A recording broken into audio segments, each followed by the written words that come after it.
আমাদের প্রেমের কথা চ্যানেলটির সকল প্রকারের পাঠ গল্প দেখতে আমাদের চ্যানেলটি সাবস্ক্রাইব করে পাশে থাকা বেল আইকনে ক্লিক করুন। আমরিন। অন্তু পেছন ফিরে তাকালো। জয় হাসলো তার নিজস্ব ভঙ্গিতে। তোমার একটা চুমু খেতে ইচ্ছে করছে খুব। অন্তু চোখ বুজে কারো শ্বাস ফেলো। রাগ করছো কেন? মামা একটা বিয়ে করায় দেয় না, আর তার কোনো মেয়েই পছন্দ হয় না, কিন্তু আমার তো বয়স হয়েছে। চট করে হেসে ফেলো কথার মাঝে। আচ্ছা যাও, এখন চুমু টুমু বাদ, বিয়ের পর মন ভরে চুমু খাবো, ঠিক আছে? অন্তুর ঘৃণায় মুখ ফিরিয়ে নিল। জয়ের ভয়ে পেছনের ছেলেরা জোরে হাসতে না পেরে সবগুলো মুখে রুমাল চেপে ধরেছে। জয় ঘাড় ঘুরিয়ে তাকালো। হাসতেছিস কেন? আমার প্রেমিকাকে আমি চুমু খাইবা এখানেই উপভোগ কর শালা, উপভোগ কর, হাসবি না, নো হাসাহাসি। অন্তু চলে গেল। জয় হাতের তালু উঁচিয়ে ধরল। আরে কথা তো শুনে যাও।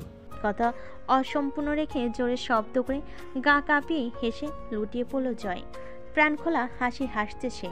গা কাঁপিয়ে কুজো হয়ে দুই হাঁটুতে হাত রাখলো। হাসি থামছে না ওর। ছেলেরা দেখলো জয়ের মন খোলা হাসি, ওরাও হেসে ফেল। কোনো মানুষই এক রূপী হয় না, সবই ক্ষেত্র বিশেষ একাধিক রূপ থাকে। জয়েরও আছে একের অধিক ভিন্ন ভিন্ন রূপ। অন্তুকে জ্বালাতে পেরে যে সে পরিতৃপ্ত। অন্তুর বিরক্তি তাকে আনন্দ দিচ্ছে। এই হাসি তারই বহিঃপ্রকাশ। অন্তুর কানে অবধি পৌঁছালো সেই হাসির আওয়াজ।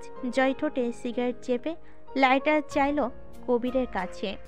ভাই, আপনি কি মায়াটারে সত্যি? গম্ভীর মুখে চোখ নামিয়ে তাকালো জয়। নিজের কাছে কাজ রাখ, যা।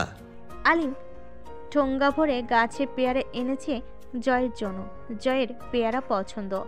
পথে হাঁটতে হাঁটতে পেয়ারা বন্টন করলো সবাইকে। পথে যেসব জুনিয়রদের সাথে দেখা হলো ওরা সালাম দিয়ে হাত মেলাতে এলো, সকলকে দিল একটা একটা করে। এক মেয়ের ওড়না গলার সাথে ফাঁসির দড়ির মতো পেঁচানো। জয় একবার আপাদমস্তক দেখে নিল। গলার দড়িটা হয় খুলে ফেলো অথবা গায়ে রাখো, ফাঁস টাস লেগে মরে গেলে সেই দোষও আমার হবে। লোকের ভেতরে আমাকে দোষারোপ করার জীবাণু ছড়িয়ে গেছে। আদারওয়াইজ আমার আবার মুখ ভালো না, সাথে চোখ তো আরও খারাপ। আজু আজু কিছু বললেই নেতাগিরির নাম বদনাম হবে। ধরো পেয়ারা খাও। শহীদ মিনার চত্বরে সিঁড়িতে বসলো। আশেপাশে মেয়ে ছেলেরা বসে হাসাহাসি করছে, একে অপরের গায়ে ঢলে পড়া হাসি। জয় ঠোঁট থেকে সিগারেট নামে চোখ উঠিয়ে তাকালো একবার সেদিকে। থমথমে হয়ে উঠল আশপাশ। মাথা নিচু করে সালাম দিয়ে উঠে চলে গেল সবগুলো সেখান থেকে। শেষ অবধি জয়ের ভাগে পেয়ারা জুটল না। রোজ হয় তার সাথে এমন, বিলাতে বিলাতে নিজের পাত খালি। সবে একজোটে নিজের পেয়ারা এগিয়ে দিল জয়ের দিকে। জয় স্বাভাবিক ভঙ্গিতে ঘাড় নাড়ল। খা তোরা, খাবো না আমি। ভাই, এক একটা তো দেখতেছি super drama কুইনের mail version.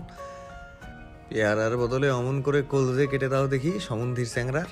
সারানা piece পেয়ারা খা তোরা, আমার লাগবে না। পারলে একটা মিষ্টি স্বাদের বেশি করে জর্দা মেরে পান কিনে দে, সিবই। খুবই একটা দারুণ কাজ করলো। নিজের হাতের পেয়ারাটা জয়ের হাতে ধরিয়ে দিয়ে দৌড়ে ডান দিকে গেল। যে মেয়েটাকে জয় পেয়ারা দিয়েছিল সে তখনও দাঁড়িয়েছিল। তার কাছে গিয়ে বলল, পেয়ারা দাও। মেয়েটা অবাক হলো, বুঝলো না। কবির পেয়ারাটা কেড়ে নিল, দৌড়ে এলো দলের কাছে। কিছুক্ষণ কেউ মুখ বন্ধ করলো না, কথা বললো না। খানিক সময় যেতে সবগুলো হা হু করে হেসে উঠল। রাহাত কাঁধ থাপড়াই কবিরের। মামা, কি কামটা করলি? কেড়ে নিয়ে চলে এলি? ভাই, তোকে আমি এবছরের সেরা পেয়ারা ফেরত এয়ার দেব। সাথে থাকবে 2 বালতি পেয়ারা ভাজি এবং পেয়ারার হালুয়া। ভাই, একটা ডাউট। আপনি আসলেই যদি মেয়েটিকে ভালো না বাসেন তাহলে? আমি যা বলি করি তা যে কোনো মেয়ে ভয় পেয়ে হোক আর ভালো লেগে সায় দিত, মিঠা কথা বলতো, আর চোখে তাকাতো, দেখতো আমায়, লজ্জা পেত। যে লজ্জায় লজ্জা না থাকে আসলে নির্লজ্জতা। 2-1 দিন গেলে গা ঘেঁষত, এরপর আমার মনোযোগ পাওয়ার চেষ্টা করত। এরপর যে কোনো মেয়েই করতো, ভয়ে হোক অথবা ইচ্ছে করে। ওদেরকে জ্বালানোর কিছু নেই, সুতো না টানতেই গায়ে আশ্রে পড়া সব। ওদের জ্বালারে বিরক্ত হতো ওরা, বা সেটা কি জ্বালানো হতো না, নিজের ব্যক্তিত্ব আর পদের নাম বিসর্জন দেয়া হতো। ঠিক কথা ভাই। ভার্সিটি ক্যাম্পাসে ফাঁকা পিরাই। জয় সিগারেটে টান দিল আরেকটা। আমরিন সেরকম না ভাই। আমার আচরণ, কাছে যাওয়া, কথা বলা সবেতে ওর গা সিটমিট করে ওঠে। ঠিক যেমন ধর ফুটন্ত বালুতে মুড়ির চাউল যেরকম। আর এখানেই মজাটা, তুই জানিস না আমি ওর সামনে গেলে ও ঠিক কতটা অস্বস্তি আর ঘৃণা নিয়ে আমার সামনে দাঁড়িয়ে থাকে। ধরে নে একটা আজাব আমি ওর কাছে। আসলে ওকে বিরক্ত করার ইন্টারেস্টটা এখানেই। কিন্তু ভাই, রাহাত, সার দেয়া আর ছেড়ে দেয়াকে গুলিয়ে ফেলিস না বাপ। সার দিয়ে রেখেছি, সুতো আমার হাতে। সুতো জড়াতে শুরু করলে হুড়মুড়িয়ে এসে আমার খপ্পরে পড়বে। ও আমাকে চ্যালেঞ্জও করেছে জানিস। আর কাউকে কিছু বলতে দিল না। কবিরের দিকে তাকালো। এ অমলেট, গিটার দে আমার। ওর কোলে গিটার তুলে দিল কবির। তাতে টুংটাং সুর তুলে বজ্র কণ্ঠে গলা চেয়ে চেঁচিয়ে গিয়ে উঠল। গা দুলিয়ে হেসে ফেল নিজেই। ছেলেদের অবস্থাও বেকায়দা। জয় গিটার নামিয়ে রেখে সিঁড়ির দিকে ঝুঁকে বসল। গা কাঁপিয়ে হাসছে। হাসির দমকে শরীর দুলছে তার। ছেলেরা ভীষণ ভক্ত জয়ের। নেতা নেতা ভাব, সভ্যতার বড় অভাব। সামনের দিকে একটা ছেলে হেঁটে যাচ্ছিল। জয় ডাকলো, এই শোন, এদিকে আয়। ছেলেটা এসে দাঁড়ালো। জয় আগাগোড়া চোখ উপর নিচ করে দেখলো একবার। প্রশ্ন করলো, নাচতে পারিস? ছেলেটা বোকার মতো চেয়ে আছে। জয় বিরক্ত হলো। নাচতে পারিস নাকি? ছেলেটা না বুঝেই বোধহয় ঘাড় নাড়ল। জয় জিজ্ঞেস করলো, কি কি নাচ পারিস? কথা শেষ করে কবিরের দিকে কাজ ঝুলিয়ে চিবুতে চিবুতে বলল, আজকাল খুব শ্বশুরি টের পাচ্ছি ভেতরে। আগুন বেড়ে গেছে। ভাই কি কন না কন, দিনের বেলায় কেমনে কি, রাতে একটা ব্যবস্থা হবে না হয়? দিনের বেলা শ্বশুরি ওঠা যাবে না নাকি? এখন বুঝতেছি মানুষ বিয়ে কেন করে। দিন হোক বা রাত, যখন তখন ফুল টাইম। ভাই আপনিও জীবনে বিয়ে শাদী করবেন মানে আপনার হাব ভাব দেখে কিন্তু কোনো দিকে মনে হয় না যে আপনি বিয়ে করবেন। কথা খারাপ বলিসনি তুই। আমিও ভাবছি কয়দিন ধরে তোকে একটা বিয়ে দেব, এরপর বউটাকে আমি আর তুই ভাগ করে নেব। ভাগাভাগি এক মহৎ মানসিকতার পরিচয়। সবে মিলে করি কাজ, হারি জিতি না হিলাজ। সপ্তাহে 3 দিন তোর, 3 দিন আমার, বাকি শুক্রবারটা আমার বোনাস। ভাই বউর, কিন্তু বোনাস আপনি কেন পাবেন? বিয়ে কে দেবে হে শালা? যেই ফকিরের সিন্নি খাও সেই ফকির চেনো না? তোর মনে হয় কবিরের জীবনে বিয়ে হবে আমি না সুপারিশ করলে? ভাই কিন্তু আপনি বিয়ে করবেন না কেন? পুরুষ 2 প্রকারের, এক বিবাহিত, 2 জীবিত। তবে বেশি দিন বেঁচে থাকা ঠিক না, বেঁচে থাকার কোনো টেস্টই নেই। থুহ। ভাই তার মানে পুরুষ বিয়ে করলে বেঁচে থাকে না? সানসি নেই। নজর ঘুরিয়ে সামনে দাঁড়ানো ছেলেটাকে বলল, একটা জম্পেশ বেলি ডান্স দে তো, নাচ। ভাই ও তো বেড়া মানুষ, ওর বেলি ডান্সে আপনার আগুন কেমনে নিব? ঠোঁট থেকে সিগারেট নামিয়ে জয় ছেলেটার দিকে অতিষ্ঠ নজরে তাকিয়ে আঙ্গুলে তুড়ি বাজি তীব্র বিরক্তি নিয়ে সামনের রাস্তার দিকে আঙ্গুল ইশারা করলো। এ যা, ভাগ এখান থেকে, যা সামনে থেকে সর। শোন, আবার যাইয়া উপর মহলে কমপ্লেইন করবি না। এটা র্যাগ না রে পাগলা, আমার ভালোবাসা। আমি আসি কিছুদিন, আর বদনাম ভাল লাগে না আজকাল, বয়স হচ্ছে তো। প্রফেসর এদিকে এগিয়ে আসছেন। জয় উঠে দাঁড়িয়ে আরেকটা লম্বা টান দিল সিগারেটে। স্যার যখন একদম সামনে এসে দাঁড়ালো, তার মুখের সামনে একবার ধোয়া ছেড়ে তারপর তা মাটিতে ফেলে জুতো দিয়ে চেপে দাঁড়িয়ে সালাম দিল। সালাম স্যার, কি অবস্থা? তোমার কি অবস্থা? বিন্দাস চলছে। কি করছো আজকাল? যা করছি। আপনি স্যার মানুষ বলা ঠিক হবে না, আপনাদের একটা ইজ্জত আছে না? এত রং তামাশা আর ভালো থাকা থাকে আসে কোথা থেকে? ভালো থাকা একটা পেশা স্যার। পেশা? জি স্যার, পেশা। তাই নাকি? হ স্যার, এই পেশায় দরকার যা ইচ্ছে তা করার ক্ষমতা আর মন মানসিকতা। যখন যা ভালো লাগবে, যাতে আনন্দ এবং মজা পাওয়া যাবে, তা করার সাহস এবং পাওয়ারটুকু থাকলে অলওয়েজ ভালো থাকা যায়। সেটা খারাপ অথবা ভালো এই চিন্তা করলে আপনি এই পেশার যোগ্য না। তাইলে আপনাকে ওই মাল গিলে ডিপ্রেশন কাটাতে হবে। তোমার কাছে এই পেশা আছে বলে তুমি মাল গেলো না, সিগারেট টানো না। ওটা তো ইস্টাকিল স্যার। জোয়ান ছেলে পেলে আমরা রাত হলে 2-1 প্যাক মাল পেটে না ফেললে চলে। বজ্জাত ছেলে, তোমার সাথে কথা বলাই তো উচিত হয়নি আমার। এমন ভাব করছেন যেন আজকেই প্রথম কোনো অনুচিত কাজ এবং শব্দের সাথে পরিচয় হলো আপনার। দিনে কয়টা উচিত কাজ করেন? যেসব কাজ করেন আপনি, আমি তত খারাপ না। মুখ খুলায়েন না স্যার, বদনাম করছেন মুখের ওপর। এদিক ওদিক তাকাচ্ছে আর কথা বলছে জয়। এটা তার উল্লেখযোগ্য বৈশিষ্ট্য। কোনো সময় চোখের চাহনি এবং ঘাড় স্থির থাকে না, পাখির মতো তুকি চলতে থাকে। প্রফেসর জিজ্ঞেস করলেন, কবে এসেছো ঢাকা থেকে? আবার ঢাকা ফেরার সময় হয়ে এলো। আপনি আসার কথা বলছেন? পরীক্ষা কবে? পরশুদিন যাব। পাখিদের মতো চোখের চাহনি এবং ঘাড়টা সর্বক্ষণ ছটফটে চঞ্চল বেপরোয়া জয়ের। প্রফেসর বললেন, ভালো হও, বকাটে হচ্ছে দিন দিন। একটা বিয়ে দিয়ে দেন তাইলে ভালো হয়ে যাই।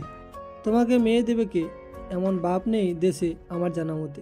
দিনকে দিন যা হাবাতে হচ্ছ, 1 নম্বরে মারনাসলেস তুমি। দিলে তো মুডটার আব্বা আম্মা করে। ম্যানার্স কি জিনিস? What is manners? সেটা খায় না গায়ে মাখে। ম্যানার্স আর আমি একসাথে? এই অসম্ভব বাক্যটারে উচ্চারণ করার খুব দরকার ছিল আপনার এই মুহূর্তে। যান যান, কোথায় যাচ্ছিলেন যান। আপনার উদ্দেশ্যে সম্মান দেখিয়ে আবার সিগারেটটা ফেলে দিলাম। 18 টাকা একটা সিগারেটের দাম। শুধরাবে না? শুধরালে কি আপনার মেয়ে বিয়ে দেবেন আমার সাথে? কচু দেব। জয় স্যান্ডেলে ফিতা লাগাতে লাগাতে মুখ না তুলেই পড়ল, লাগবে না, ওটা আপনি জুস করে খাইয়েন, পেট কমবে। আমার অ্যালার্জি আছে, গা চুলকায়। স্যার কপালে হাত ঠুকলেন। কবির জিজ্ঞেস করলো, কি করবেন ভাই এখন? তুলির শ্বশুর বাড়ি যাব, কোয়েলকে আনতে যাব। সীমান্ত শালার চুলকানি বেড়েছে, ভালো একটা মলম কিনে দিয়ে একটু লাগিয়ে দিয়ে আসি। জনসেবা করাই তো কাম আমার। ভাই মায়ের না ওরে, সামনে কিন্তু নির্বাচন। হামজা ভাই জানলে আমি শেষ। নতুন একটা বাছাই অনুষ্ঠিত হবে আবার, কিন্তু জয় তাতে অংশগ্রহণ করবে না। হামজা জয়কে বলেছিল, আমার পদটা তুই নে, নমিনেশন পাইয়ে দেব আমি। শখ নেই, এই পদবি ভারী পড়তেছে আমার ওপর। এইটাই কখন জানি অন্য কারো ঘাড়ে চাপিয়ে দেবো নে। মালটাল খেয়েছিস নাকি? মাথা ঠিক আছে? পদ কি মুড়ির মোয়া তোর কাছে? ভাই, ভালো হওয়া সহজ কাম, ঠিক ততটাই কঠিন হলো ভালো হওয়ার নাটক করাটা, যেটা আমাকে ছাত্র নেতা হিসেবে প্রতি মুহূর্তে করতে হচ্ছে। কোনো রকম অসভ্যতা, অশালীনতা, উশৃঙ্খলতা চলবে না। শালা মার্কা কথা একখান। কেন বাল? আমি যদি আসলে ভালো না হই তাইলে আমি নাটক করব কে? তাও আবার বিনা পয়সায়। আমি ভালো না, তবুও মানুষের মনোরঞ্জনের জন্য নাটক করতে হবে? যাত্রাপালার জোকারা আমি? এসব ভারী নাম, ভালো মানুষের পদক, কর্তব্যপরায়ণতা, এসবে গা চুলকানি আছে আমার। তবুও শুধু রয়ে গেছি ক্ষমতা হাতে রাখার জন্য, নয়তো এই বালের পদ আমার সাথে যায় না, তুমিও জানো। হামজা গম্ভীর চোখে তাকালো। হামজার চোখের মণি আলকাট্রার মতো কালো রঙা, তাতে যেন চোখের দৃষ্টি আরো সুচালো লাগে দেখতে। জয় বোঝানোর মতো করে বলল, স্যার, আমার কথা বোঝার চেষ্টা করো না কেবল। আমি আমার স্বাধীনতা হারায়ে ফেলেছি এই দায়িত্ব পালনে। নেতার মেলা গুণ থাকা লাগে, আমার নাই। প্রতিদিন আর্মিন আমার সাথে যা করে যাচ্ছে, তুমিও কও কেন সহ্য করতে হইতেছে? আমি চাইলেও কোষে 4টা থাপ্পড় লাগায় কানে ঝিঝি ডাকাতে পারি না, মন ভরে বকতে পারি না শালিরে, কারণ আমি ছাত্র দলের লিডার। বাড়ি থেকে বের হবি না। হলে কি? এ কথার খেলাপি হলে নিজের হাতে হাঁটুর হাড় ভেঙে দেব তোর। মাঝহারের ছেলেরা 3 বেলা নজর রাখছে এই বাড়ির উপরে। তোর ভাবিও ওই বাড়ি যাবে বলে জিদ ধরে বসে আছে। বিকেলে সম্মেলন আছে, একটা হাঙ্গামা কিন্তু হবেই। সাবধান করলাম, বাইরে যাবি না। জয় ঘড়ি দেখল, 10টা বাজছে বেলা। চাঁদিকে কবুতরে খাবার দিয়ে 2টো কবুতর ধরে আনলো কচি দেখে। তরুকে ডেকে বলল, পাতলা ঝোল রান্না করতে বলবি, মামি আর আমি খাবো। মামির শরীর ভালো? এখন ব্যথা কম। আপনি কোথাও যাবেন? হামজা ভাই কিন্তু বের হতে নিষেধ করেছে। আমি গিয়ে বলে দেব আপনি বের হচ্ছেন। ভাড়ায় চালি তো? হামজা ভাই ভাড়া দেয় তোরে আমার পেছনে লেগে থাকতে? কানটা 2 চড়ে গরম করে দেব সম্বন্ধীর চিংড়ি। হামজা রুমে এলো।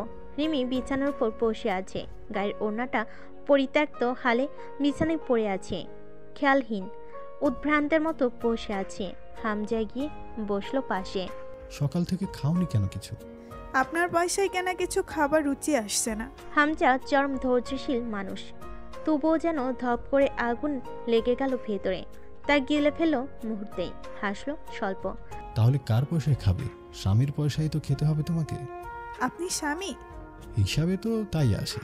ওই হিসাব ভুল ছিল। তাই নাকি? তো এখনকার নতুন সঠিক হিসাবটা কি? আপনি জানোয়ার, জঙ্গলি পশু, অত্যাচারী, ক্ষমতা লোভী কুকুর। আমি আব্বুর কাছে যাব যখন বলেছি তখন যাবই।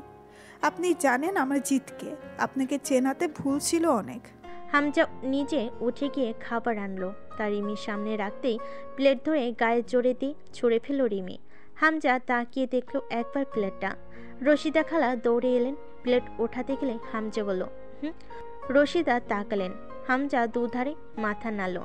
আপনি যান, যে হাত থেকে পড়েছে ওই হাতেই উঠবে, সমস্যা নেই, যান আপনি। রিমিকে জিজ্ঞেস করলো কি করবে ওই বাড়ি গিয়ে? দেখব নিজের চোখে আপনার মতো জানোয়ারের হাত কোনো বাড়িতে পড়লে সেই বাড়ির হাল কি হয়। চুরমার হয়ে যায়, তা দেখে কি হবে? আপনার একটু আফসোস নেই এসব নিয়ে? অভ্যাস নেই আফসোস করার। আমি নিজের কাছে কোনোদিনও আফসোস করিনি রিমি, সেটা যত নিকৃষ্ট কাজ হোক না কেন। আমাদের কাজই তো বিতর্কিত, এটা পলিটিক্সের পলিসি। রিমি ডুকরে উঠল, হামজার বুকে কঠিন দুটো ঘুষি মারল। চোখের সামনে থেকে যান, আপনাকে সহ্য হচ্ছে না আমার। যা করেছি দলের প্রয়োজনে করেছি। তোমার চাচা আমাকে মারতে চাইলে ভালোভাবে মিটিয়ে নিতাম, কিন্তু সে আমার দুর্বলতা খুঁজে বের করে সেখানে আঘাত করছে বারবার। এটা কিন্তু ভয়ঙ্কর রিমি। যে তোমার নয় বরং তোমার দুর্বলতাটাকে টার্গেট করে, সে তোমার জন্য জাহান্নামের মতো ভয়ানক। আমার ক্ষতি করার চেষ্টা করেছে গোপনে, অথচ প্রকাশ্যে আর খারাপভাবে জয়ের দিকে হাত বাড়াচ্ছে। একবার ট্রাক চাপা দিয়ে পরের বার ছুরির আঘাত করে। মাঝহারের প্রাপ্য যা ছিল তা পেয়েছে ও। এ নিয়ে তুমি বেশি বেশি করছো, পছন্দ কিন্তু হচ্ছে না ব্যাপারটা। আপনি বন্দুক চালাতে জানেন? জানা ছিল না আমার। হাস্যকর। হামজা ঠোঁট পাকিয়ে অদ্ভুত ভয়ানক ভাবে হাসলো। আমি বন্দুক চালাতে পারি না, এটা তোমার ফ্যান্টাসি রিমি।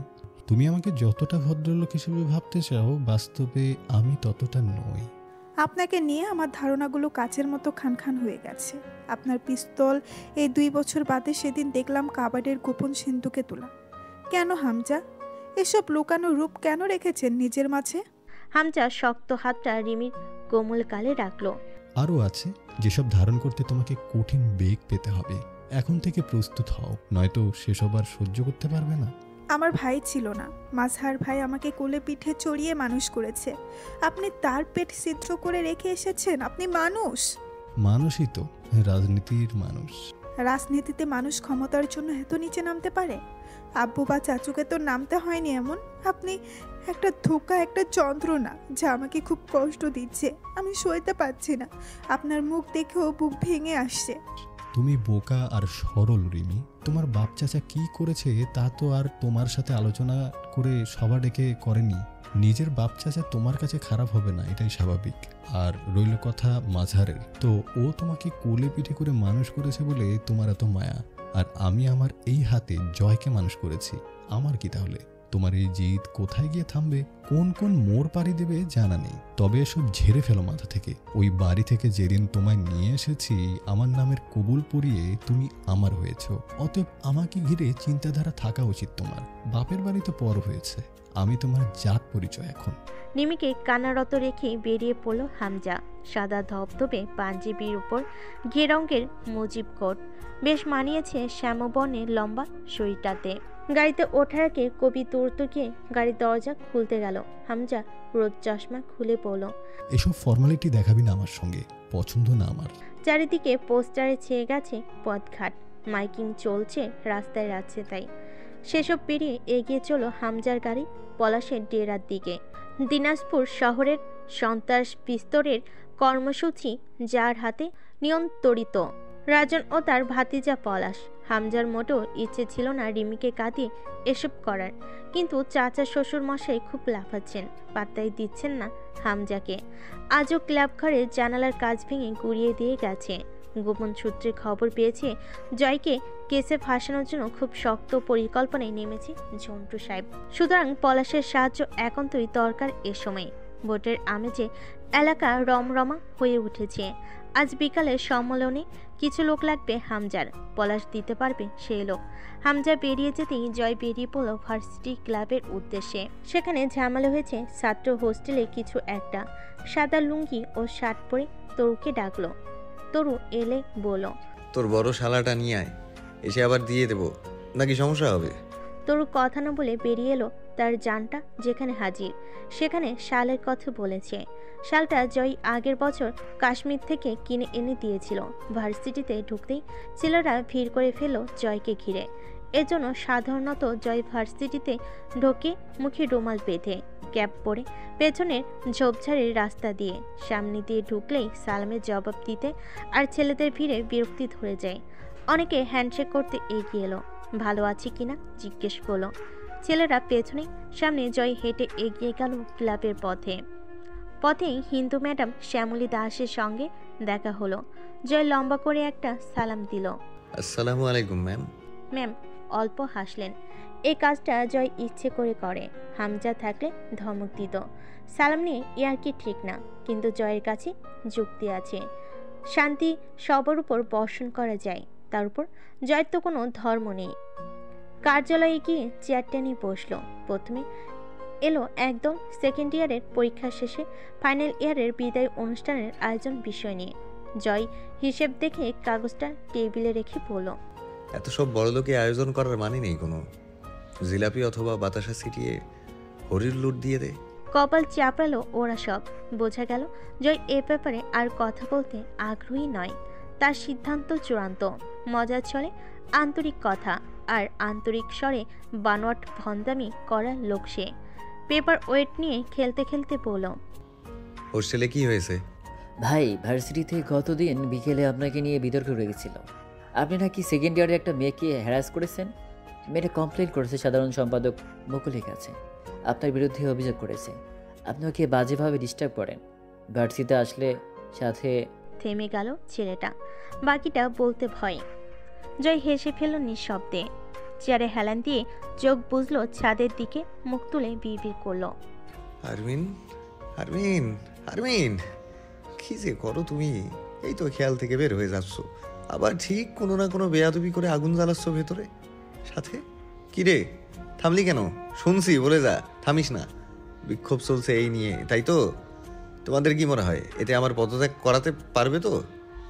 এইরকম এই নীরব বিক্ষোভ করছে সবগুলো মহিলা মানুষের মতো পেছনে লুকিয়ে। শালারা হিজড়ার বংশ সব। এদের দিয়ে আদৌ সমাজে সাম্যবাদ প্রতিষ্ঠা হবে? এই যে গেট দিয়ে ঢুকলাম, একটা খোয়া পর্যন্ত ছুটল না কেউ। বিদ্রোহ সংগ্রাম পারে না এরা, অথচ ছাত্র রাজনীতিতে আছে লজ্জাজনক। সামনে এসে একটা বকা পর্যন্ত দিল না কোনো শালা। এই নাকি এরা ছাত্রলীগ, এরা যুব সেবক। শালারা বালের আন্দোলন শিখেছে। আমি হামজা ভাইকে মানাতে পারছি না পদত্যাগের জন্য, কত দুঃখে আছি। অজান্তে হলেও আমার পদত্যাগ করিয়ে একটা উপকার করতে পারতো বেটা শালারা, খাস মনে দোয়া দিতাম। সবার মুখে আতঙ্ক ছেয়ে গেল। জয় আমির পদত্যাগ করতে চাই, এলোক মজা ছুলে কঠিন সত্য কথা বলে। সেজান, কাল সকালে ওদের কার্যালয়ে আনবি, আন্দোলন শেখাবো, অন্যায়ের বিরুদ্ধে রুখে দাঁড়ানো শেখাবো। যা, আগামীকাল একটা সম্মেলন ডাক, সকলে যেন উপস্থিত থাকে। কাল না হলে পরে কিন্তু দেরি হবে। কাল রাতে গাড়ি আমার, ঢাকা থেকে ফিরতে দেরি হবে কয়েকদিন। বেশ বহুদিন পর জয়কে কার্যালয়ে পাওয়া গেল সেই দিন। রাজনৈতিক কর্মীর মতো সাদা ভদ্র পাঞ্জাবিতে নয়, জয় আমিরকে দেখা যায় তার চিরচেনা ভূষণে। লম্বা শরীরে সাদা ধবধবে থানে লুঙ্গি, একটা শার্ট, তার উপর শাল জড়ানো, পায়ে চামড়ার স্যান্ডেল, তার বেল্ট খোলা। প্রয়োজন মতো ক্ষেত্রবিশেষ বদমাইশ রসিক জয় আমিরের চেয়ারে ফুটে ওঠে গম্ভীর এক নেতৃত্ববোধ। অনেকদিন পর কার্যালয় থেকে সে দলবল সহ ক্যাম্পাসে নেমে চক্কর দিল চারিদিকে। LLB বিভাগের ছাত্রী অন্তু, সেখানকার হেড হলেন শিক্ষিকা মনোয়ারা রহমান। জয় অনুমতি চাইল দরজার বাইরে দাঁড়িয়ে। ম্যাম কিছু লিখছেন। জয় সালাম দিয়ে দাঁড়িয়ে থাকলো কয়েক মুহূর্ত, পরে বলল, বসতে বলবেন না ম্যাম? চশমার ফাঁক দিয়ে আর চোখে তাকে ইশারা করলেন ম্যাম। জয় বসল। কেন ডেকেছেন? নাস্তা এনেছেন ভালো কিছু? আপনার হাতের পাটিসাপটা খাই না কতদিন, ভেবেই খিদে লাগছে। পানি আছে ম্যাম? দুটো ঘুমের ওষুধ খাবো। আমার আবার ঘুমের ওষুধ পেটে পড়ার পর কাজ শুরু হতে দেরি হয়। এখন খেলে তবে বাড়ি গিয়ে ঘুমিয়ে পড়তে পারবো। শাট আপ, চুপ করে বসো। ওকে, কিন্তু শুধু চুপ করতে বললেই হতো, বসে তো আমি আছি। মনোয়ারা কটমটিয়ে তাকলেন। জয় হাতের পেপার ওয়েটটা টেবিলে ঘুরিয়ে খেলছে, ছোট বাচ্চাদের মতো দুষ্টু হাসি। মনোয়ারা দীর্ঘশ্বাস ফেলেন। কতটা নিচে নেমেছো তুমি? ভাবনা সে নিয়ে, তাই না? ম্যাম, ভাবি না। তার একটা কারণ আছে। ভাবলে নিচে নামতে কষ্ট হয়, অথবা নিচে নামার ইচ্ছেটা আর থাকে না, এজন্যই ভাবি না। ফাজলামি পেয়েছ? আর একটা বাজে কথা বললে থাপ্পড় মারবো একটা। রেখে যাচ্ছেন কেন? খুশি হব তোমার বাদদামিতে। খুশি হওয়াই তো উচিত, দুঃখিত হবার কিছু দেখছি না। মানুষ বড় হবার সাথে সাথে বদলায়, তোমার আরো অবনতি হচ্ছে। যখন অনার্সে ভর্তি হলে ভাবলাম ছোট মানুষ সূর্যে যাবে, আজ অব্দি একটু সূর্যেছ। আপনি খামোখায় রেখে যাচ্ছেন ম্যাম, করেছিটা কি? তুমি জানো না তাই না? আমার মাথায় তো জট নেই, ধ্যান ট্যান করি না, জানবো কিভাবে? তর্ক করছো? তুমি নিজেই বলো তো, একজন ছাত্রনেতার সাথে এরকম অসভ্য কর্মকাণ্ড যায়? ভার্সিটিতে মেয়েরা যদি তোমার কাছে নিরাপদ না হয়, তাহলে জুনিয়ররা তোমার কাছে কি শিখবে? তোমার শাসন মানবে তারা? জি না, মানবে না, আমি হলেও মানতাম না। চুপ ফাজিল, তোমায় আমি কি করব জয়? এত দায়সারাভাবে জীবনযাপন করো না, কোথায় গিয়ে আটকে যাবে তখন কিন্তু শটপটানিতে লাভ হবে না বিশেষ। ম্যাম, আমি জানি আমার পরিণতি খুব একটা ভালো না, কিন্তু আমার সেই পরিণতিকে ভয় লাগে না। এই রোগের ওষুধ নেই। তুমি পাগল জয়। বেশি না, অল্প। একসময় আসবে আমার কাছে সময় করে কথা বলবো। জীবনে পাপ তো কম করলে না, এখন থামা উচিত নয়। না, থামবো কোন সুখে? টাকা পয়সা দেবেন থামলে? মনোরা চুপচাপ চেয়ে রইলেন। জয় আলগোছে হাসলো ম্যামের চোখের দিকে তাকিয়ে। পাপ করতে করতে থামলে মানুষ আর বাঁচে না ম্যাম। আমি আর কিছুদিন বাঁচবো ভাবছি, বিয়ে শাদী না করে মরা ঠিক না। মনোয়ারা জয় আমিরের এক হাসিতে ঝলসে গলে গেলেন যেন। জয়ের চোখের দিকে তাকাতে নেই, এটা তিনি মানতেন আগেও, যখন ভার্সিটিতে ছিল এসব কুকর্ম করে বেড়াতো। অথচ গালিঝালে বা মালে যে ছেলে রাগে না, তখন সে সিরিয়াস হয় না। ঠোঁটে দুষ্টু হাসি অথবা রসিক কথাবার্তা থামে না। তাকে শাস্তি দেবার উপায় কি? এখন বলো, কি হয়েছে মেয়েটার সঙ্গে তোমার? জয় হাঁ করে শ্বাস নিল, কিছু বলতে প্রস্তুতি নিল সে। এরপর সুন্দর করে বলল, রাগারাগি হয়েছে। রাগারাগি হয়েছে? জুনিয়রের সাথে রাগারাগি? আমরিন আমার প্রেমিকা ম্যাম, কিন্তু ও এখন আর আমাকে চায় না। কথা বলতে গেলেই স্যাঁত করে ওঠে, শালি এড়িয়ে চলে। এরপর গতকাল আবার অভিযোগ করেছে। এখন আপনি যদি গিয়ে ওকে এই কথা জিজ্ঞেস করেন, ও এটাও স্বীকার করবে না যে ও আমার প্রেমিকা। তোমার প্রেমিকা? তোমার মতো ক্যাঙ্গারুর প্রেমিকা? এইসবে বিশ্বাস করে মরতে হবে? কেন বিশ্বাস করতে পারছেন না? তুমি কি ভাবো আমায়? আমি জানি না তোমায়? কি জানেন? মনোয়ারা গম্ভীর হবার চেষ্টা করলেন, অথচ লাভ নেই। তাই তিনি কৌশলে বোঝানোর চেষ্টা করলেন বেপরোয়া ষাটটাকে। আর জ্বালাবে না মেয়েটাকে, তোমার নিজের রেপুটেশন খারাপ হয়। এই খাতিরও তো বদমাশি ছাড়তে পারো। সত্যিও আমার গার্লফ্রেন্ড ম্যাম। Get out. কান ধরে দাঁড় করিয়ে রাখবো এবার। বের হও আমার রুম থেকে। জয় বাইরে বেরিয়ে এলো হাসতে হাসতে ম্যামের কক্ষ থেকে। আপন মনেই বলল, আমরিন, কেন যে এত সহজভাবে নাও তুমি আমায়? কেন? ওয়াই? পলাশের ডেরা উপজেলার শেষ প্রান্তে, চারপাশে বিশাল বিশাল গাছ। তার পাশে একটা পুকুর আছে। পুকুরের পেছনে দোতলা বাড়ি, উপরে শ্যাওলা পড়া রুপটপ টাইপের। হামজা বসলো। পলাশ এলো গায়ে শার্ট জড়াতে, পরনে 3/4 প্যান্ট, নেমে আছে কোমরের নিচ অব্দি।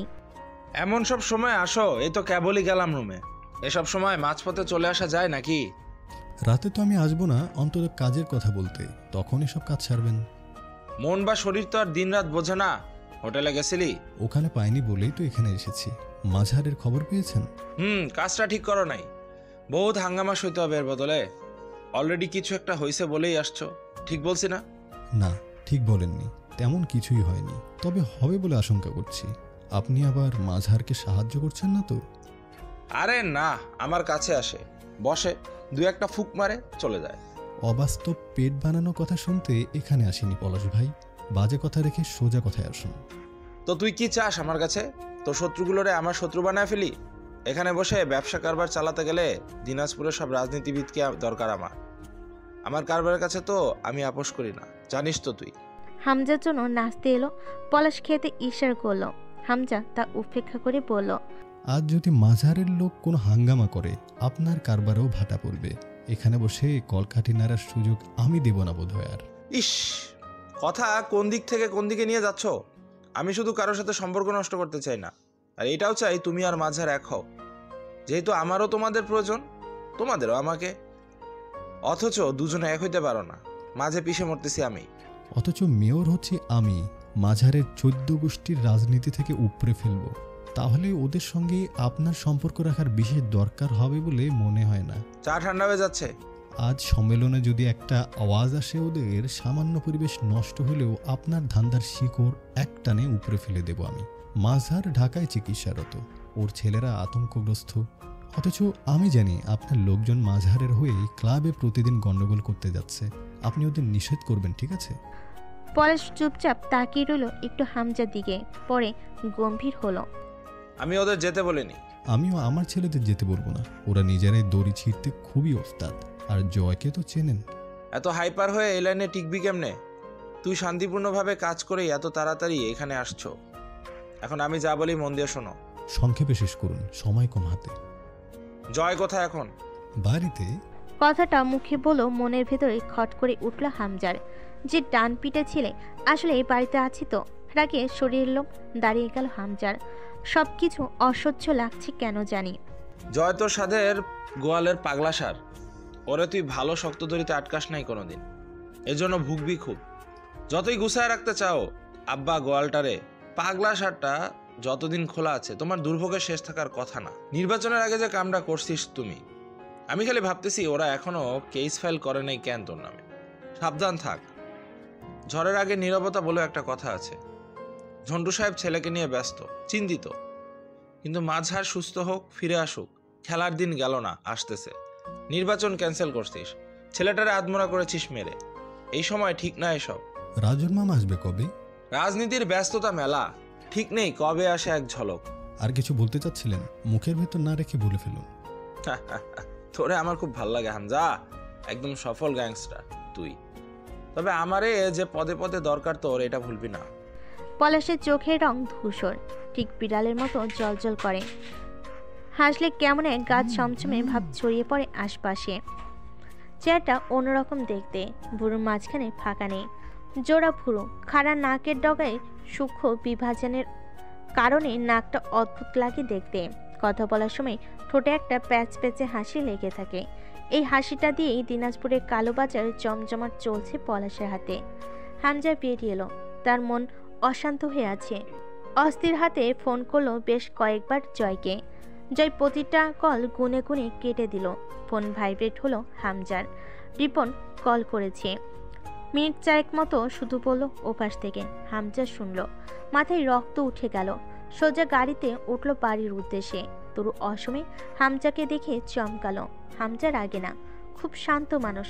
রাগলে মানুষ থাকে না, এটাও সত্য। জয়, জয় কই? তরু কথা বলল না, মাথা নত তার, হাত পা শিরশির করছে। তরুর নীরবতা হামজাকে ক্ষুব্ধ করে তুলল। হাতের ফোনটা এক আছাড়ে 4 খণ্ড করলো, বুকে ওঠে। জানোয়ারের বাচ্চা, বের হয়ে গেছে। বললাম বাইরে পরিস্থিতি খারাপ, বের হোস না। বের হয়ে আবার ভার্সিটিতে গিয়ে আকামো করা সারা। তোরা কেউ দেখিসনি যখন বের হয়েছে? দেখিসনি? তরু ঠক ঠক করে কেঁপে উঠল, দৌড়ে এলো সকালে। সবগুলো ভাড়া চোদ্দা, এক একটা নাকি তেল মেরে ঘুমাও, তাই না? ওই শহরের বাচ্চা আজ বাড়ি আসলে। ডাইনিং উপরে থাকা জগটা এক বাড়িতে মেঝেতে ফেলো। ঝনঝন করে গুঁড়ো হয়ে গেল সেটা। হুমায়ুন পটোয়ারি এগিয়ে এলেন। কি হয়েছে, খেপছিস কেন? জয় বাচ্চা ছেলে, ওর নিয়ে এত ভয় পাওয়া লাগে? কি শুরু করছিস? তোমার ছেলে কি মানুষ আব্বু? কোয়েলকে আনতে যাওয়ার কথা ছিল, জয় সেখানে গেছে হয়তো। হামজা তাকালো তুলির দিকে। তুলি চুপ করে গেল। হামজার চোখ দিয়ে রক্ত ছুটে বের হচ্ছে। চোখ বুজে খেপে যাওয়া গোখরা সাপের মতো ফোঁস করে শ্বাস নিল নিজেকে শান্ত করতে। সোফার পাশের হাতলের ডান সাইডে কাউচের উপর জয়ের হেডফোন পড়ে আছে। সেটা তুলে ছুঁড়ে মারল শূন্যে। সেটা গিয়ে দেওয়ালে রেখে ভেঙে মেঝেতে ছড়িয়ে পড়ল। হুমায়ুন পটোয়ারি বলেন, তুই শান্ত হ, ওর কিছু হবে না। আব্বু, কম কথা বলেন আপনি। তুলি, ভেতরে উঠে যা। যা। গর্জে উঠল হামজা। তুলি চোখ বুজে ফেল সে বজ্র কণ্ঠে, তবে নড়ল না। তরুর গা কেঁপে উঠল অজান্তে। হাতের লোম দাঁড়িয়ে গেছে, শিউরে উঠল শরীরটা। বাইরের পরিস্থিতি সম্বন্ধে ধারণা আছে আপনার কোনো? ফোন লাগান কুত্তার বাচ্চারে, জলদি করেন। হুমায়ুন পটোয়ারি দৌড়ে গিয়ে ফোন আনলেন। ফোন করলেন জয়কে। জয় দুবার কেটে 3বারের বার রিসিভ করে হামজা ফোন কানে ধরতেই মারি পিষল। বান্দির বাচ্চা, কই মরতে গেছিস? আজ আমার সামনে আসলে তোর রুহু না বের করে নেই আমি, দেখিস হারামির বাচ্চা, শালা শুয়োর। কতবার নিষেধ করে গেছি আমি তোরে, 5 মিনিটের মধ্যে বাড়ি না আসলে খুন হয়ে যাবে আমার হাতে, জীবিত পুঁতে রাখবো একদম। কথা কানেও যায় না, মাথায়ও ঢোকে না। সেই মুহূর্তেই ভিতরে ঢুকলো জয়। তার কানে ফোন ধরা তখনও। হামজা ফোন নামিয়ে রেখে এগিয়ে গেল জয়ের দিকে। জয় এক লাফে সোফা টপকে ওপাশে গিয়ে দাঁড়ালো। ভাই থামেন মাল, আমি কিন্তু ছোট্ট বাচ্চা না, কাজ ছিল বের হয়েছিলাম, সবার সামনে মারলে বেইজ্জতি হবে আমার। হামজা তেরে ধরতে গেলে জয় ছিটকে দাঁড়ালো। আমার কি তোমার ভুদাই মনে হয়? ওরা আসবে, আমার ক্ষতি করে চলে যাবে, আর আমি পেছন মারা খেয়ে স্যাগায় পড়ে থাকবো ওইখানে? হামজা নিয়ন্ত্রণ করতে গিয়েও পারল না, বিচ্ছিরি ভাষায় বকলো। আর একটা কেস টেস যদি ভরে দেয় তোর পেছন দিয়ে, তারপর এমনি থেকে চারিদিকে প্যারার অভাব। কিসের সম্মেলন ডেকে এসেছিস কালকে? আর মাত্র 15 দিনও নেই নির্বাচনের। এই সময় তোকে টলারেট করব নাকি যা যা ঝামেলা বেঁধে আছে চারিদিকে আরো ঝোপে ঝোপে আসছে সেগুলোকে ট্যাগেল দেব? তোর ঝন্টু আব্বা তোর নামে কত রকমের কেস ফাইল করবে, তোরে ফাঁসির দড়িতে নাকি ওড়নায় ঝুলাবে, আমার নির্বাচন চাঙে না মাচায় তুলবে, সেই পরিকল্পনা আসছে। ভার্সিটিতে তোর বিপক্ষে আন্দোলন চলছে, নির্বাচনের দিন এগিয়ে আসছে শহরের বাচ্চা। এবার ভালো হ, চাপ নিতে নিতে আমার ধৈর্য টান লাগলে সবগুলার একসাথে কুচি কুচি করে কেটে পেট্রোল ঢেলে পুড়িয়ে দেব। এক এক রকম কর্ম করে রাখো না, তা সামাল দেওয়ার জন্য একা আমি। হুট করে হামজা রুখে গেল জয়ের দিকে, গায়ে হাত লাগার আগেই মাঝখানে তুলি এসে দাঁড়ালো। থাম, রাগ উঠলে পাগল হয়ে যাস। মানুষের চামড়া আছে তোর মাঝে, এই জন্যই তো ভাবি তোকে ঘেন্না করে। তুলি সরে যা সামনে থেকে, তোর গায়ে হাত দিতে যাচ্ছি না কিন্তু আমি। বেশিক্ষণ মনে রাখতে পারবো না তুই যে মেয়ে মানুষ। ভুলে যা, পারলে ভুলে গিয়ে মার আমায়। ওর শরীর ভালো, তুই ওকে মারতে যাচ্ছিস? তার আগে নিজের দিকে দেখ, সব ভুল ওই করে, তোর কোনো ভুল নেই। তুই তোর চাচা শ্বশুরকে নির্বাচন থেকে বাদ করেছিস কেন? এখন ওরা খেপে গেলে সামাল দেওয়া কষ্ট হচ্ছে, তার ভাগ জয় কেন নেবে? তুই ক্ষমতার লোভে বহু আগে জানোয়ার হয়ে গেছিস, জয়কেও বানিয়েছিস। শোধ, এবারে কোনো পুরুষ বা মেয়ে লোকটা ভালো, কেউ কাউকে কাদা ছোড়ার নেই। হামজা সরে এলো। জয় সোফা টপকে হামজার সামনে এসে দাঁড়ালো। ভাই। হামজার কাঁধে দুপাশে নিজের দুহাত জড়িয়ে পিছনে নিয়ে গিয়ে সোফায় বসিয়ে দিল হামজাকে। এরকম নির্লজ্জের সামনে চেয়েও হামজা কোনো প্রতিক্রিয়া দেখাতে পায় না। আর মুখ কঠিন করে ভারী শ্বাস ফেলতে লাগলো। জয় পা ফাঁক করে বসলো সোফাতে পাশেই। ঠান্ডা হও তুমি, সব ঠিক আছে, যা হয় দেখা যাবে। কিছু না হতেই তা হবে আশঙ্কা করে যদি অশান্তি করো, তাইলে না হওয়া অবধি যে শান্তিটুকু পাওয়ার ছিল সেটা থেকেও তো বঞ্চিত হচ্ছি আমরা। ফাক ইউর প্লেস আন্টি। জয় হামজার কোলে মাথা রেখে শুয়ে পড়ল। Fuck you two bro. তুই কি করেছিস আরমিনের সাথে?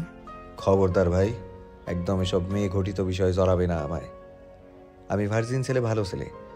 তুমি আমরিনকেই জিজ্ঞেস করো ও আমার সাথে কি করেছে। সকলের কানে বোমা ফাটলো যেন। তরু ভুরু কুচকালো। আরমিন আবার কি? কোন মেয়ে জয়ের সাথে কি করেছে? কি সব বাজে কথা বলছিস? ও কি করবে তোর সাথে? আমি কিছু না করে ভুল করছি, শালি আমার নামে অভিযোগ করছে আমি নাকি ইভটিজিং করি ওকে। কসম, এখন অবধি শুয়ে পর্যন্ত দেখিনি, মুখটাই দেখছি ভুলে ভালো একবার। পাগল ছাগল চেংড়ি, ইভটিজিংও বোঝে না। চাঁদনির সাথে আবার দেখা করতে গিয়ে সেদিন ওদের পায়নি অন্তু। ঘর বাড়ি আছি, মানুষ নেই, আজব ব্যাপার। আখিলাস মাটি হয়েছে 2 সপ্তাহ হয়নি। হতে পারে হামজারা উচ্ছেদ করে দিয়েছে ওদের। আশেপাশের বাড়িতে খোঁজ করতে যেতে পায়নি সংকোচে। পাশেই হামজার ক্লাব, পুরো এলাকা পোস্টারময়, গাড়িতে গাড়িতে মাইকিং চলছে। বিচ্ছিরি অবস্থা। শহরের ভেতরে ঢুকে ভীষণ অস্বস্তি হলো অন্তর। আব্বু ছাড়া একা চলার অভ্যাস নেই। 4 মাস আগে 2টো ছাত্র পড়াতো, নিজের ব্যস্ততায় এবং আমজাদ সাহেবের নেশাতে বাদ দিয়েছিল। একজনের কাছে 2 মাসের বেতন পাওনা ছিল, তা কোনোদিন চাইতে চায়নি অন্তু।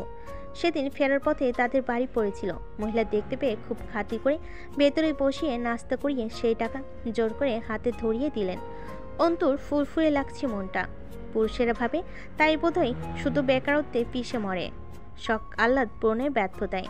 তার বুঝবে না মেয়েরাও স্বপ্ন দেখে, নিজের যোগ্যতায় জোরে হালাল উপার্জনের টাকায় 2টো মানুষের হাতে কিছু তুলে দিয়ে তাদের কপট রাগের শিকার হতে।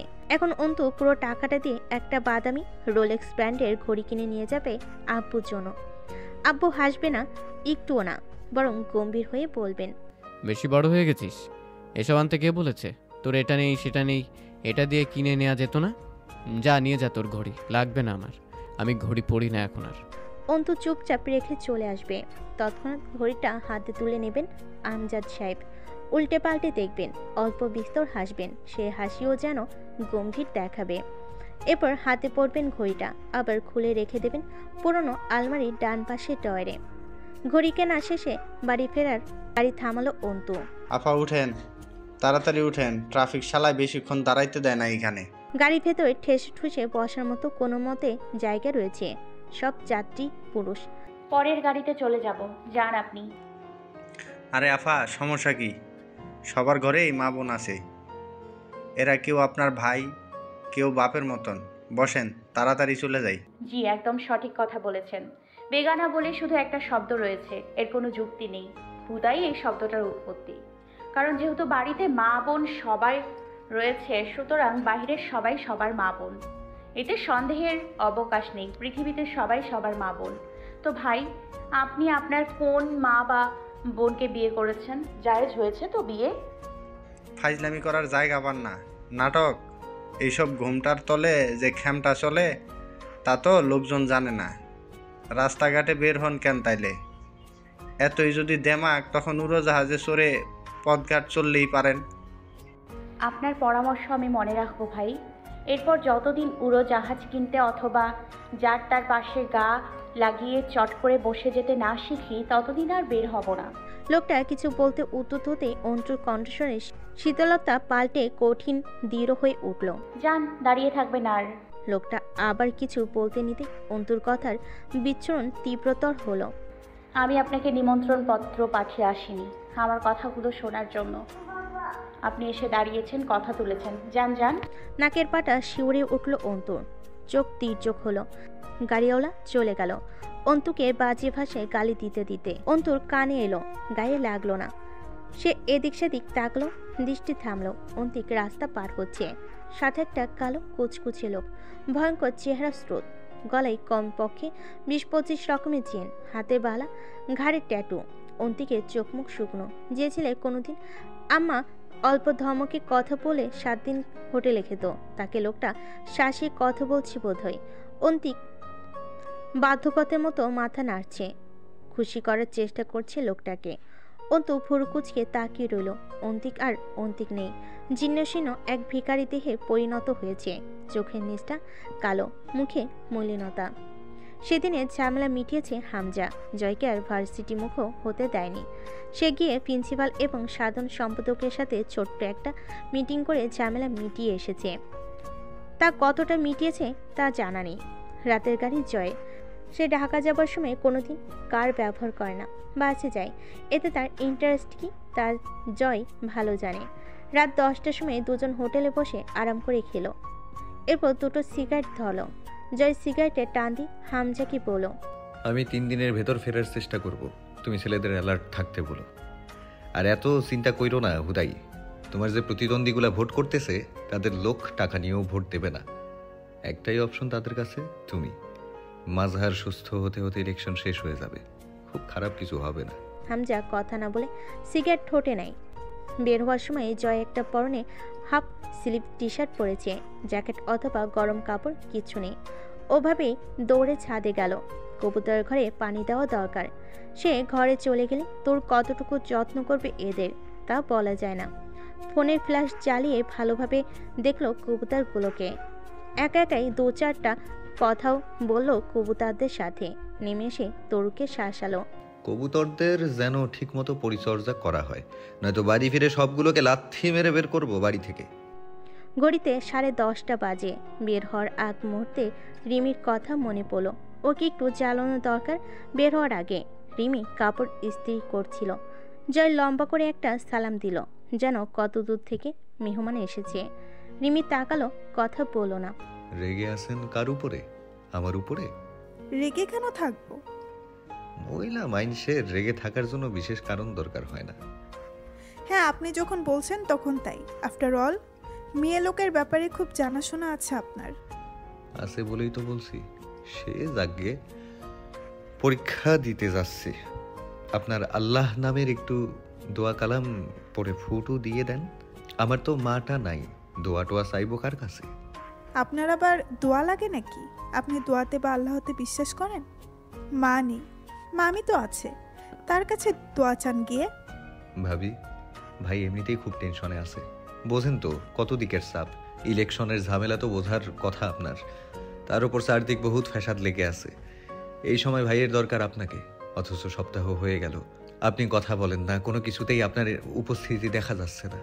ভাইয়ের মুখের দিকে তাকাইলেই বোঝা যায় তার উপর দিয়ে কি চলে যাচ্ছে। এখন খুব করে তার আপনাকে দরকার, আপনি তার বউ, তার পেরেশানি দূর করতে আপনার বিকল্প নেই। রাগ করে থাকবেন না এখন আর, আমিও থাকবো না কয়েকদিন ভাইয়ের পাশে। আপনিও মুখ ফিরিয়ে থাকলে সমস্যা বা ঝামেলা যদি আমায় নিয়ে হয়, আমি তো আর ক্ষমা টমা চাইব না জানেনি, অথবা আফসোসও করব না। আপনি কিসের আশায় রেগে থাকবেন তাহলে? অন্তত যতদিন বেঁচে আসি এভাবেই চলবে হয়তো, তাই বলে তো আর চিরদিন রেগে থাকতে পারবেন না। তো কদিন আগ আর পিস, কেননা এখনই ঠিক হয়ে যান। আমি জিনিসটাই এমন ভাবি, যেখানেই আমার অবস্থান তার আশেপাশে কিছু না কিছু ক্ষয় হয়ই। এটা আবার নিজস্বতা বলা চলে, মেনে নিন। আসি, ভালো থাকবেন। অপকটে নিজের অশিষ্টতা স্বীকার করে বের হয়ে গেল জ্বর। হামজা বাইরে গাড়ি নিয়ে দাঁড়িয়ে আছে, সোফার হাতলে ঝোলানো শাল চাদরটা ওনার মতো গলে পেঁচিয়ে নিল। বাস স্ট্যান্ডে গিয়ে দুটো টিকিট কাটলো হামজা। পুরো দুটো সিট জুড়ে একা লাগে জয়ের। পাশে চায়ের দোকানে বসে দুজন দু কাপ চা খেলো। এক প্যাকেট সিগারেট কিনে নিল জয়। ঘাড়ে গামছার মতো ইয়ারফোন ঝুলছে। বাসে ওঠার আগে হামজা জয়কে অন্ধকারের দিকে নিয়ে গেল। এদিক ওদিক তাকাতে তাকাতে জয়ের হাতে চাদরের আড়ালে তার সেমি অটোমেটিক পিস্তলটা তুলে দিল। জয় বিরক্ত হলো। এই শালার কি দরকার? ও আমার হাতে থাকলেই একটা পাপ কাজ হয়ে যাবে। তার চেয়েও বড় কথা, আমি বিপদ ক্ষেত্র থেকে দূরে যাচ্ছি।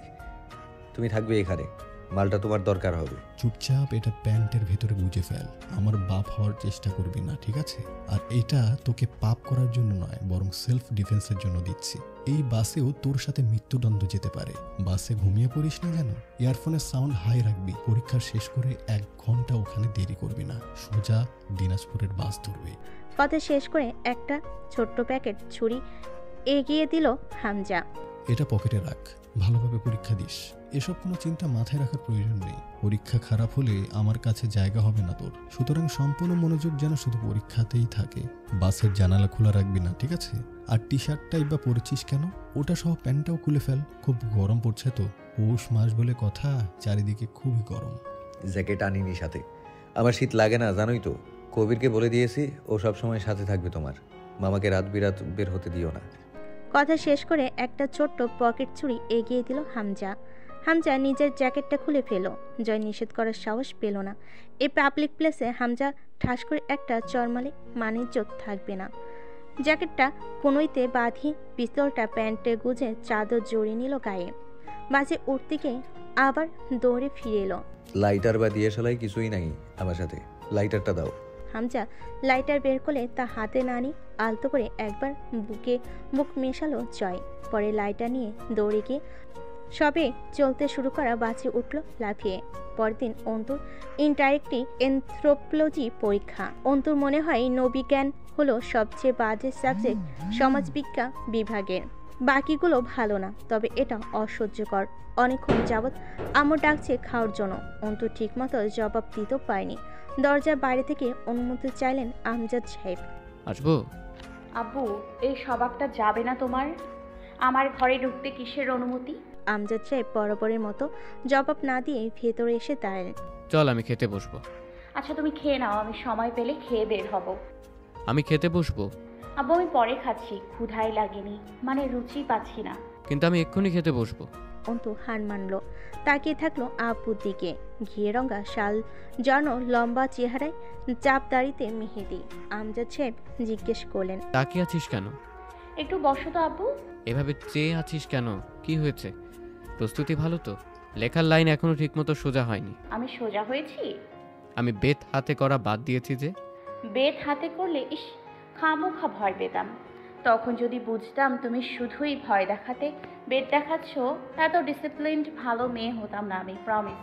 এখন বেত হাতে তুললে ঠিক মারবো। চল, তোর আম্মা বসে আছে, দেরি হলে একটা ছোটখাটো ঘূর্ণিঝড় বয়ে যাবে। একটা প্রশ্ন করব? না, আগে খেতে চল। ধান্দাবাজি আমার সাথে না। না খেয়ে পরীক্ষা দিতে যায় কেউ? অন্তু চেয়ে রইল কিছুক্ষণ আব্বুর দিকে, চোখ দুটো সজল হয়ে উঠল।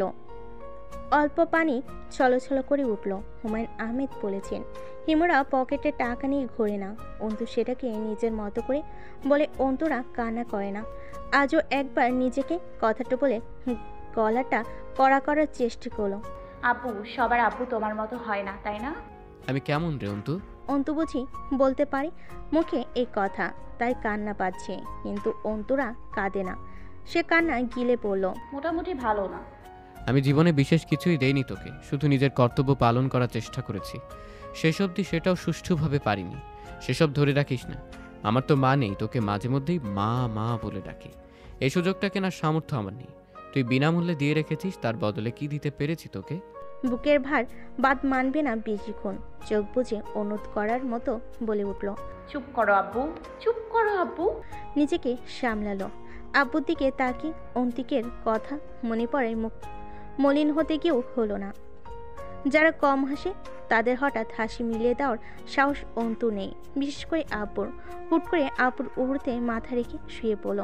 এভাবে ছোটবেলায় সে আব্বুর উড়ুতে মাথা রেখে পড়া শিখত আব্বুর কাছে। ওভাবেই ঘুমিয়ে গেল। আমজাদ সাহেব আবার ডেকে তুলেন জোর করে খাওয়ানোর জন্য। নিষ্ঠুর লাগতো তখন আব্বুকে। কাজঘুম ভাঙিয়ে ভাত খাইয়ে দেওয়া, সকালে টেনে তুলে স্কুলে নিয়ে যাওয়া। অন্তুর রাস্তাটাও কোনোদিন আব্বুর হাত জড়িয়ে ধরে পার হয়নি। একটা আঙ্গুলের মাথা ধরতো, পুরো হাত ধরলে সে আব্বুর ওপর পুরোপুরি নির্ভরশীল হয়ে পড়বে, নিজের ওপর আত্মবিশ্বাস হারিয়ে ফেলবে। অথচ আব্বুর হাতের আঙ্গুল ধরা ছাড়া পার হতে সে জানে না। আমজাদ সাহেব অন্তুর উস্কো খুস্কো চুলে আলতো হাত রেখেই বললেন, চল খেয়ে নি, তোর মা আজ বাড়ি ছাড়া করবে আমাদের। হঠাৎই নিজের জীবনে আব্বুর সত্যটার সমস্তটুকু উপস্থিতি যেন বুকের ভেতর এক থলে তরল আবেগ হয়ে জমেছে। ভার অনুভূত হচ্ছে বুকের উপর সেই তরল। চোখ ফিরিয়ে নিল। বই খাতা গোছাতে গোছাতে আনমনি নিজের স্বভাব সুলভ দৃঢ় গলায় বলল, আব্বু শোনো, তুমি আবার কোনোদিন আমায় রেখে চলে যেও না, বুঝলে? আমি কিন্তু রাস্তাটা পার হতে শিখিনি এখনো। তুমি না জোর করলে খেতে যাওয়ার অভ্যাসটাও হয়নি এখনো। আরও অনেক সমস্যা। শিখে যাবি সব। মানুষ অভিযোজন ক্ষমতা সম্পন্ন প্রাণী অন্তু। সামাজিক কোনো মানুষকে জঙ্গলে ফেলে আসলে সে চার পায়ে চলতে অবধি শিখে যায় বেঁচে থাকার তাগিদে। আব্বু, তোমার যাওয়ার হলে আমার সঙ্গে নেবে প্লিজ। আমি আত্মনির্ভরশীল, কিন্তু তোমার আঙুলের ডগা আঁকড়ে ধরি যে অংশ দিয়ে, ওইটুকু তো ফাঁকা। তোমার আঙুলটাকে সর্বক্ষণ খুব দরকার আমার। অন্তুর কণ্ঠে শাসনের স্বর, অথচ গলাটা শুকিয়ে আসছে, থরথরিয়ে কাঁপছে ঠোঁট দুটো। একসময় এবার থুতনিটা ভেঙে এলে অন্তর অন্যদিকে ফেরে। আমজাদ সাহেব প্রাণ ভরে মুচকি হাসলেন। হাই স্কুলের প্রবীণ প্রিন্সিপাল একবার বলেছিলেন, বুঝলে আমজাদ, অন্তু হলো তোমার ফটোস্ট্যাট কপি, কিন্তু বোধহয় মেশিনের গড়পড়ে ছেলে না হয়ে মেয়ে হয়ে গেছে। কেউ চিরকাল থাকে না অন্তু, যিনি থাকবেন তিনি তোর রব। আমি কেবল মাধ্যম একটা, আর তুই আমার আমানত। এই ক্ষণস্থায়ী সাক্ষাতে এত মায়া লাগাতে নেই অন্তু। মায়া মূর্খদের দেহে পরজীবীর মতো বাস করে, শুষে শুষে খেয়ে ফেলে তাদের জীবন রসকে। তুই তা নিজের ভেতরে রাখবি না। আব্বু, হুট করে এত বুকে হাহাকার লাগছে কেন বলো তো? এদিকে আয়। অন্তু মেঝেতে বসে আব্বুর উড়োতে মাথা ঠেকায়। কখনো এভাবে প্রকাশ করা হয়নি এসব, আজ ঠেকানো দায় হচ্ছে। অন্তুর মাথায় হাত রাখলেন তিনি। আমি আছি, যতদিন আছি আমি আছি। আমি না থাকার কালে যা আসবে তোর ওপর, তার দায় আমায় দিস না। সাধারণ এক মানুষ হয়ে এত ওজন বয়ে নিতে পারবো না আমি। অন্তু মুখ তুলল। তিনি হাতটা শক্ত করে চেপে ধরলেন অন্তুর, যেন অদম্য এক সাহস তিনি অন্তুর ভেতরে প্রবেশের চেষ্টা চালাচ্ছেন। আমি থাকবো না চিরকাল, কিন্তু তোকে নিজের জীবদ্দশা কাটিয়ে তবে রবের কাছে ফিরতে হবে।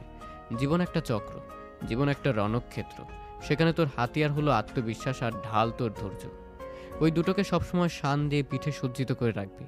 মনে রাখবি, ধৈর্য নামক ঢালটা যেন বেশ পুরু হয়, ছোটোখাটো আঘাতে তার কণাগুলো ছিটকে না যায়।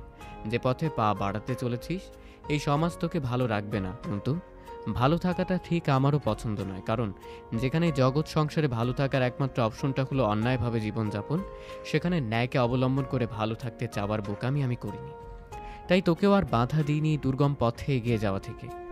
আমজাদ সাহেব হাঁটতে হাঁটতে বলেন, সবসময় মনে রাখবি, যা ঘটছে তা ভয়ঙ্কর নয়, কারণ তা তোর সামনে রয়েছে। সেই অনুযায়ী ব্যবস্থা নিয়ে তা মোকাবেলা করতে পারবি তুই, কিন্তু ভবিষ্যতে যা ঘটবে তার সম্বন্ধে তোর কিঞ্চিত ধারণা নেই।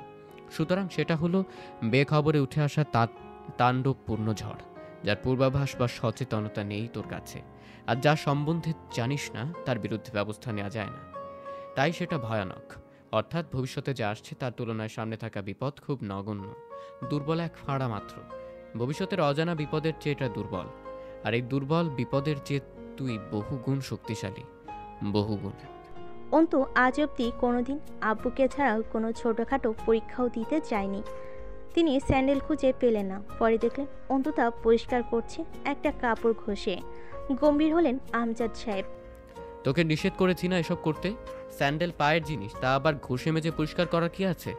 সুফিয়ানা ভালো না, তুই আর কোনোদিন স্যান্ডেল পরিষ্কার করবি না। অন্তু পাত্তাই দিল না। রাস্তার ধারে দাঁড়িয়ে বরাবরের মতো আব্বুর আঙ্গুলের ডগাটা নিজের তর্জনী আঙ্গুল দিয়ে জড়িয়ে ধরেছিল অন্তু। ভার্সিটিতে ঢুকে বুকের কম্পন বাড়ল। না জানি কোন দিক থেকে জয় আমির এসে দাঁড়ায়। আমজাদ সাহেব ফাইলটা অন্তুর হাতে ধরিয়ে দিয়ে কিছুক্ষণ উপদেশ দিলেন, যেন অন্তু কিন্ডার গার্ডেনের পরীক্ষার্থী এবং সে যাচ্ছে পরীক্ষা দিতে। তাকে শিখিয়ে পড়িয়ে দিচ্ছেন আমজাদ সাহেব। অন্তু হাসল। আমজাদ সাহেব পকেট থেকে শখানেক টাকার একটা নোট বের করলেন। আবার নিতে আসতে হবে নাকি চলে যেতে পারবি? আসতে হবে না, আমি চলে যাব। যতক্ষণ অন্তু বিল্ডিংয়ের ভিতর ঢুকে বারান্দা পার হলো, ততক্ষণে অপলক চেয়ে রইলেন আমজাদ সাহেব। অন্তু আড়াল হলে অল্প সিক্ত চোখটা উপরের দিকে তুলে ভেজা ভাবটা শুকানোর চেষ্টা করলেন। আজ অন্তুর দ্বিতীয় বর্ষের ফাইনাল দিতে ঢুকেছে। কদিন পরে LLB চূড়ান্ত পরীক্ষায় বসবে। তখনও এভাবে গিয়ে চাতক পাখির মতো চেয়ে থাকবেন তিনি। অন্তু বের হবার অপেক্ষায়। কদিন বাদে মাস্টারমশাই থেকে তিনি অ্যাডভোকেট মেহজাবিন আমরিন অন্তুর বাবা হতে যাচ্ছেন। বুকটা ভরে উঠল, চোখ জ্বালা করতে লাগলো খুব। অন্তুটা বড় হয়ে গেল। এই তো কদিন আগে হাত ধরে স্কুল ড্রেস পরে মাথায় 2 ঝুঁটি করে স্কুলে যেত অন্তু। আমজাদ সাহেব চোখ ফেরালেন। আস্তে করে হেঁটে বেরিয়ে এলেন ভার্সিটির ফটক পেরিয়ে। পরীক্ষা শেষ না করতে পিয়ন এলো হলে। অন্তু যখন হিমশিম খাচ্ছে লেখা শেষ করতে, অল্প সময় বাকি, লেখা অনেক। তারই মাঝে পিয়ন জানালো মনোয়ারা রেহমান নিজের কক্ষে ডেকে পাঠিয়েছেন আরমিনকে। মনোয়ারা রেহমান চেয়ারে হেলান দিয়ে চোখ বুজেছিলেন। অন্তু অনুমতি চাইলে চোখ মেলে বললেন, এসো। অন্তু চেয়ারে বসল। মনোয়ারা চশমা চোখে আটলেন। অন্তুকে দেখলেন দুবার, পরে বললেন, বুঝতে পারছো তো কেন ডেকেছি? জি বুঝতে পারছি। জয় আর তোমার সম্পর্ক কতদিনের? অন্তুর মস্তিষ্ক হুটহাট বিষয়টা ধরতে পারল না। কয়েক সেকেন্ড পর হুট করে একটা বোধগম্য হতেই কপাল টান করলো। কেন যেন মনে হলো ম্যাম ওকে ভড়কাতে বলেছেন কথাটা। অন্তু বলল, আমাদের কোনো সম্পর্ক নেই ম্যাম। নেই ছিল তো, সেটা কতদিনের ছিল? মনোয়ারা আশা করেছিলেন অন্তু থতমত খাবে, অবাক হবে অথবা লজ্জা পাবে, নয়তো উত্তেজিত হয়ে উঠবে। অথচ ওনাকে অবাক করে অন্তু শান্ত চোখে চেয়ে জিজ্ঞেস করলো, এ কথা কোথা থেকে শুনেছেন? সম্পর্ক ছিল কিনা সেটা বলো, থাকলে কতদিনের ছিল? আমি এবং জয় এই দুটো শব্দের সাথে সম্পর্ক শব্দটা মাত্রাতিরিক্ত বেমানান ম্যাম। কথাটা আপনি হয় আমাকে ডিস্টার্ব করতে বলছেন, অথবা যদি কারোর কাছে শুনে থাকেন তবে সেটা গুজব ছিল। বাস্তবতা একেবারেই ভিন্ন। কে বলেছে এই কথা ম্যাম? নিকাবটা খোলো। অন্তু খুলল। মনোয়ারা কয়েক সেকেন্ড যাবৎ খুঁটিয়ে দেখলেন, চোখ ফিরিয়ে বললেন, এইসবের মাঝে ফাঁসলে কি করে মেয়ে? জানি না ম্যাম, কিভাবে কোথা থেকে জলের প্রবাহ কোথায় গড়াচ্ছে বুঝতে পারছি না। মনোয়ারা এতক্ষণে সম্পূর্ণ মনোযোগ অন্তুর ওপর নিক্ষেপ করলেন। হাত দুটো একত্র করে টেবিলের কোনোই ঠেকিয়ে জানালেন, জয় পাগল। পাগল না ঠিক তাণ্ডব। পাগলরা তো মানুষ নিয়ে খেলতে জানে না, মজাও পায় না তা করে। কিন্তু জয় ক্ষুধার্ত পশুর মতো, হিতায় জ্ঞান শূন্য। কি করেছিলে? ওকে অপমান করেছিলে? এতটা বিদ্রোহী হওয়া শরীরের পক্ষে ক্ষতিকর বুঝলে? ভার্সিটিতে র্যাগিং খায়নি কে? তবুও মুখ বুঝে থাকে কেন? এ ব্যাপারে আগে শুনোনি কোনো দিন? শুনেছি তো অনেক কিছুই, তবে তা আমার ভেতরে সহনশীলতা আনেনি, বরং ক্ষিপ্ত করেছে। সমাজটা ক্ষমতার, আর ক্ষমতা সব জয়দের। তুমি একটা সাধারণ মেয়ে এত প্রতিরোধ করবে? তোমার অতি মূল্যবান সম্মানকে জয় সাবানের মতো পানিতে ভিজিয়ে ঘষিয়ে ঘষিয়ে একটু একটু করে ক্ষয় করবে। প্রতিদিন পানিতে ভেজাবে, ফেনা উঠবে। তোমার সম্মান ক্ষয়ে ধুয়ে যাবে পানির সাথে, কারণ জয় বাঁধনহারা বেপরোয়া। অন্তুর ভেতরটা অস্থির হলো, তবুও অটল বসে রইল। ধৈর্যের এত ঘাটতি তোমার মতো বুদ্ধিমতী মেয়ের সাথে সাথে মানাচ্ছে না মেয়ে। এই যে শীতল কঠোর কেয়ারলেস ভাবটা, এটা আসল প্রয়োজন ছিল জয়ের সামনে। এর জন্য ক্ষতিগ্রস্ত হবে তুমি। ম্যাম, নিজের সামনেই নিজের আত্মমর্যাদাকে এক কোপে বলি হতে দেখেও ধৈর্য ধারণ করার মতো পুরো ধৈর্য নেই আমার। তার ফলে ক্ষতি আমার হবে এও জানি, এবং তা মঞ্জুর। আমার ধৈর্যের প্রাচীর এই সব ক্ষেত্রে খুব পাতলা, মসৃণ। নিজের অজান্তেই তা চিরে প্রতিরোধ বেরিয়ে আসে। জানি এটা বোকামি, তবে এই বোকামিকে এড়ানোর মতো মোটা চামড়া আমার নেই। আমাদের সমাজে ক্ষমতাবানদের দুটো ধরন আছে আর্মিন। কেউ কেউ ক্ষমতার জোরে তৎক্ষণাৎ থাবা দিয়ে ধরে, আর কেউ ছাই হাতে মাখিয়ে নিয়ে আস্তে আস্তে যত্ন করে ধরে। তবে ভয়ানক দ্বিতীয়টা। ছাই দিয়ে মাছ ধরলে আর ছুটতে পারে না, জানো তো। জয় খুব জেদি। তোমার অপমানগুলো কতটা বাজেভাবে পুষে রেখেছে ভেতরে তা জানা নেই আমার। ওর চিন্তাধারা আর সবার মতন না। ও বহু পুরনো জিনিস পুষে রেখে খুব জঘন্যভাবে তার কর্জা চুকিয়ে নেয়। জয় তা করবে বলছেন? জয় জ্বলন্ত, কিন্তু জানো, আগুনের চেয়ে পানি মারাত্মক। পানির চেয়ে আগুনকে নেভাতে মুহূর্ত সময় লাগে। যেখানে আগুনের পানিকে বাষ্প করে খুব সামান্য পরিমাণ অবস্থার পরিবর্তন করতে অনেকটা সময় ও একই সঙ্গে বাহ্যিক তাপ প্রয়োগের প্রয়োজন পড়ে। অন্তু যেন কিছু বুঝল। ম্যাম বুঝি পানির হদিশ দিলেন, যার থেকে অন্তুর অতি সাবধানতা দরকার। মনোয়ারা বলেন, জয় যখন অনার্স প্রথম বর্ষে ভর্তি হলো, এক ছাত্রনেতার সাথে ঝামেলা হয়েছিল। ছেলেটা জয়কে লেজ কাটা বেজরমা বলেছিল। জয় হেসেছিল সেদিন। 2 বছর পর সেই ছাত্রনেতা বেরিয়ে গেল অনার্স শেষ করে। ততদিন জয় একটা পাকাপোক্ত খুঁটি গেড়ে ফেলেছিল ছাত্র সংগঠনে। এরই মাঝে হামজা সাধারণ ছাত্রকর্মী থেকে ক্রমান্বয়ে পদোন্নতি পেল। এরই মাঝে এমন বহুত কর্মকাণ্ড দুজন করে ফেলেছিল, যাতে করে দুজন আলোচনা এসেছিল। মানুষ ওদের চিনেছিল। ওরা লেগে গেল গণসেবায়। ধীরে ধীরে নেতৃত্ব ছড়ালো দুজনের। লোকজনের মনোযোগ পেয়ে গেল হামজা। ছাত্ররা দিন দিন জয়ের পেছনে স্রোতের বিপরীতে ছুটে আসা পিঁপড়ের মতো ভিড় করতে শুরু করলো। সে বছর সেই ছাত্রনেতার বোন ভর্তি হলো ভার্সিটিতে। রাতের বেলা গার্লস হোস্টেলের দেওয়াল টপকে রুমে গিয়ে জয়ের পার্টির দুটো ছেলে মেয়েটাকে নোংরা স্পর্শ করেছিল।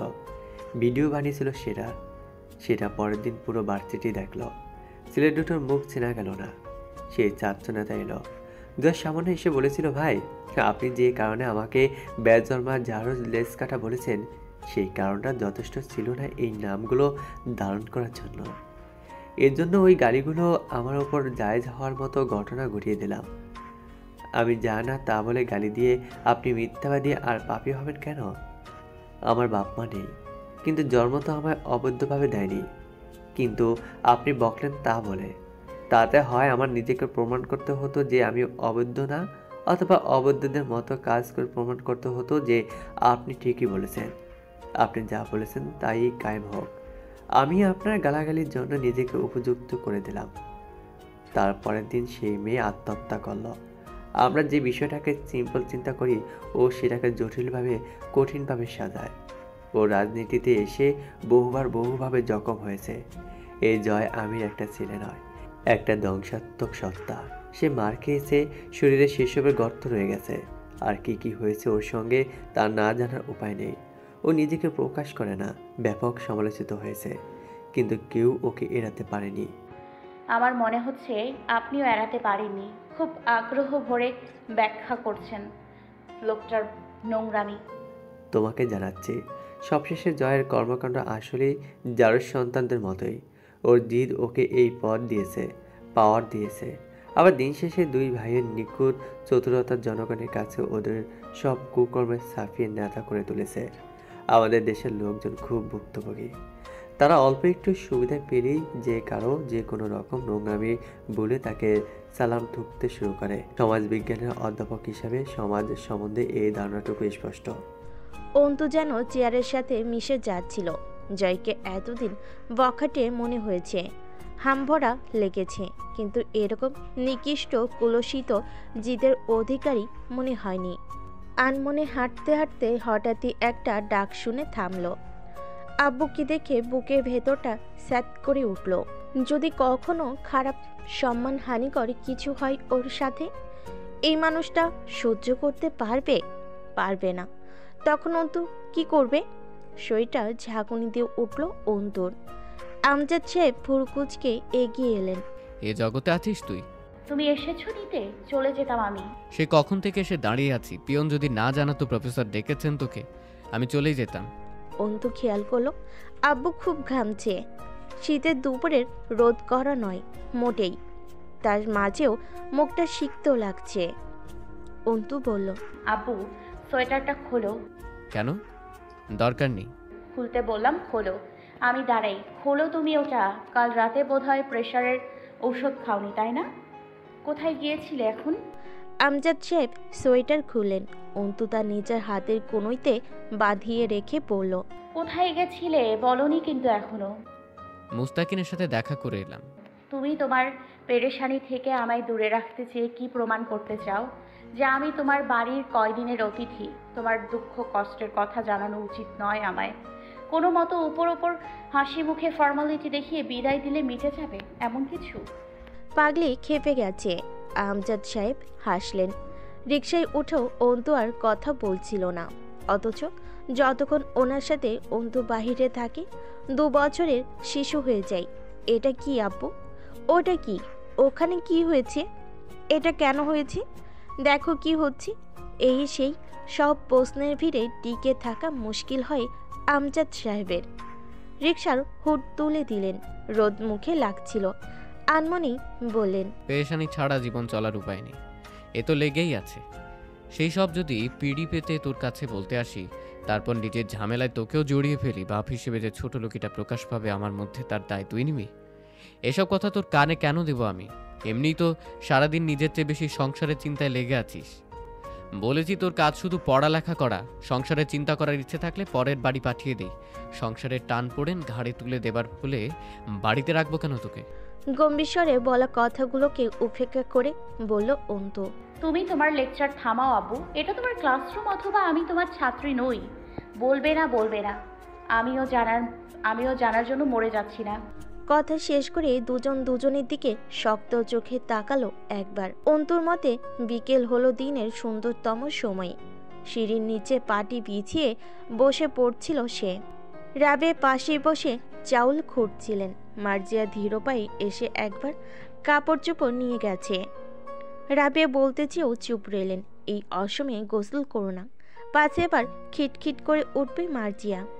রাবে অন্তুকে পেলে কোনো সময় চুপ থাকে না। বোকাশোকা কথা বলে অন্তুর কাছে করা কথা শোনা, অথবা নিজের অতীতের গল্প শোনানো, নয়তো হাসি মজা করেন। আর চুপচাপ আনমনে চাউল খুঁড়ছেন। অন্তু বই রেখে জিজ্ঞেস করলো, কি হয়েছে? চিন্তায় আছো নাকি? কেমন করে যেন একবার তাকিয়ে আবার চোখ নামালেন রাবেয়া। অন্তু ভুরু কুচকাল। কাহিনী কি? চুপ করে আছো কেন? কি হয়েছে আম্মা? ওই হারামি কাল রাতে বাড়ি আসে নাই। কি যে করতেছে কোথায় আল্লাহ মাবুদি জানে। আমার আর ভাল লাগে না এসব। বাড়ি আসেনি রাতে? আব্বু জানে? চুপ কর, আস্তে কথা কইতে পারোস না? মেয়ে মানুষ। না, পারি না। কোনো পাপ তো করিনি যে তা লুকাতে বিড়বিড় করতে হবে। গত রাতে বাড়ি আসেনি, আবার রাত আসতে যাচ্ছে। তুমি আব্বু বা আমায় জানানোর প্রয়োজন মনে করনি?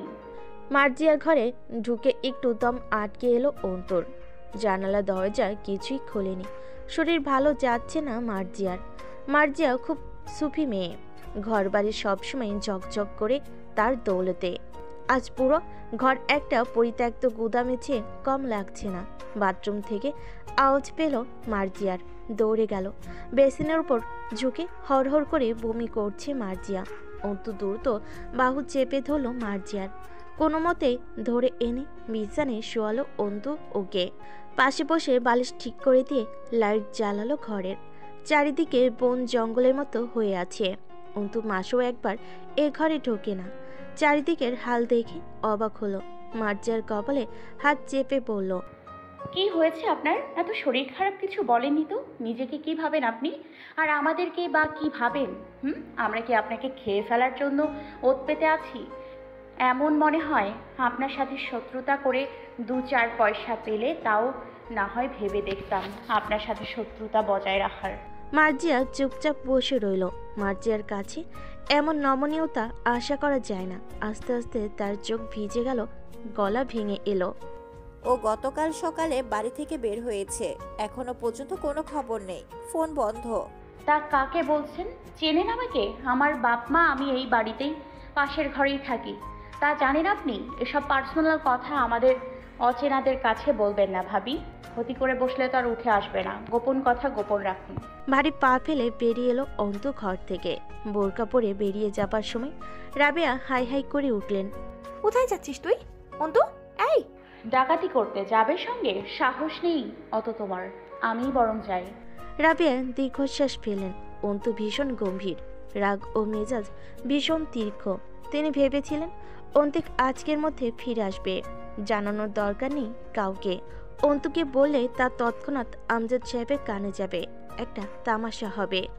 খানিক বাদেই অন্তু কঠিন মুখে একইভাবে ফিরে এলো। রাবের কোনো কথার জবাব দিল না, সোজা মার্জিয়ার রুমে এলো। পেছন পেছন দৌড়ে এলেন রাবেয়া। অন্তু মার্জিয়ার হাতে প্রেগনেন্সি কিট ধরিয়ে দিয়ে বাথরুম অবধি এগিয়ে দিয়ে বলল, যান টেস্ট করে আসুন। মুখের দিকে চেয়ে থেকে সময় নষ্ট করবেন না, দ্রুত যান। রাবেয়া অবাক হলেন। অন্তু প্রেগনেন্সির কিট কিনতে গিয়েছিল বললেন, আমি তো কিছুই বুঝিনি মার্জিয়া। তা শিওর হলে তো আর আবার পরীক্ষা করার মতো উদ্ভট শখ জাগতো না আমার আম্মু। রাবেয়া চুপ রইলেন। একটু পর আবার নিজেই বিড়বিড় করলেন, অন্তিক কোনোদিনও রাত বাইরে কাটায় না অন্তু। আমার ভাল লাগতেছে না, কই গেছে? সন্ধ্যা লাগতেছে, এখন আসছে না। অন্তু একবার তাকালো তার সরলা মায়ের মুখপানে। তাকে ভীষণ ভয় পান রাবেয়া। অন্তু চোখে আশ্বস্ত করলো, কিছু হয়নি, শান্ত হও।